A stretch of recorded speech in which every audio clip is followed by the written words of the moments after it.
લક્ષ્ય ન્યૂઝ, એક નજર, એક લક્ષ્ય. રાણકી વાવના 3D પ્રોજેક્શન મેપિંગ શોએ વાવ એવોર્ડ્સ એશિયા 2026માં ગોલ્ડ મેડલ જીત્યો. પાટણ સ્થિત યુનેસ્કોની વર્લ્ડ હેરિટેજ સાઇટ રાણકી વાવ ખાતેના 3D પ્રોજેક્શન મેપિંગ શો અને હેરિટેજ લાઇટિંગ પ્રોજેક્ટને 17મા વાવ એવોર્ડ્સ એશિયા 2026માં પ્રતિષ્ઠિત ગોલ્ડ એવોર્ડથી સન્માનિત કરવામાં આવ્યો છે. આ award experiential tag awards achievement in audio visual for an event કેટેગરીમાં આપવામાં આવ્યો છે. ભારતના સૌથી પ્રતિષ્ઠિત હેરિટેજ સ્મારકોમાં સ્થાન ધરાવતી રાણકી વાવ દર વર્ષે મોટી સંખ્યામાં સ્થાનિક અને આંતરરાષ્ટ્રીય પ્રવાસીઓને આકર્ષિત કરે છે.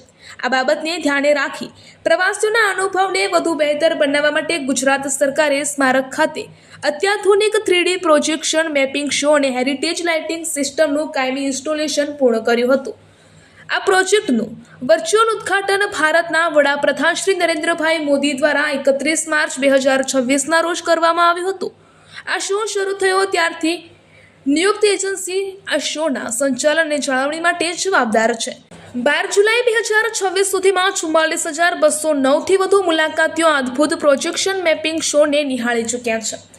અમલીકરણ એજન્સી દ્વારા આ પ્રોજેક્ટને વાવ એવોર્ડ્સ એશિયા 2026માં નોમિનેશન માટે મોકલ્યા બાદ આ એવોર્ડ એનાયત કરવામાં આવ્યો છે.